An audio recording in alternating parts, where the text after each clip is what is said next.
Hi, welcome to Storytime. I'm Miss Karen, the children's librarian at the Oakmont Carnegie Library. And today I'm reading Where the Wild Things Are by Mari Sendak. This is a classic story, of course, that most of you have already read or heard, but I thought it would be a fun book for the Halloween month. The night Max wore his wolf suit and made mischief of one kind and another, his mother called him Wild Thing, and Max said, "I'll eat you up." He was sent to bed without eating anything. He doesn't look happy.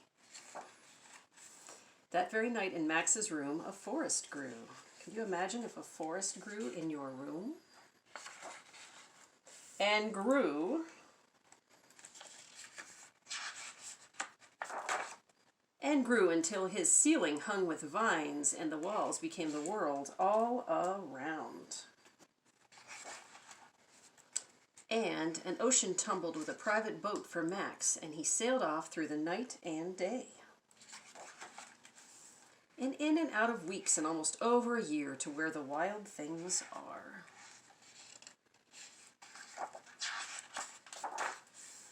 And when he came to the place where the wild things are, they roared their terrible roars and gnashed their terrible teeth and rolled their terrible eyes and showed their terrible claws.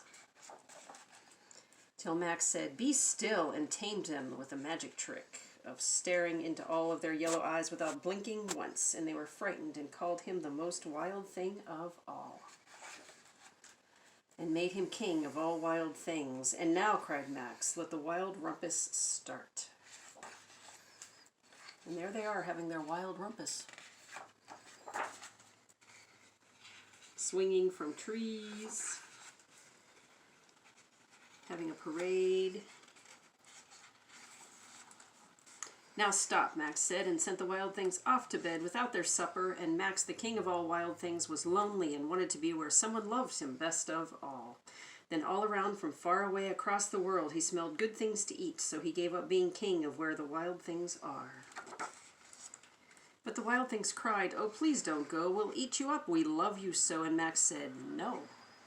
The wild things roared their terrible roars and gnashed their terrible teeth and rolled their terrible eyes and showed their terrible claws, but Max stepped into his private boat and waved goodbye. And sailed back over a year and in and out of weeks and through a day and into the night of his very own room where he found his supper waiting for him. He looks like he's happy to be home. And it was still hot. The end.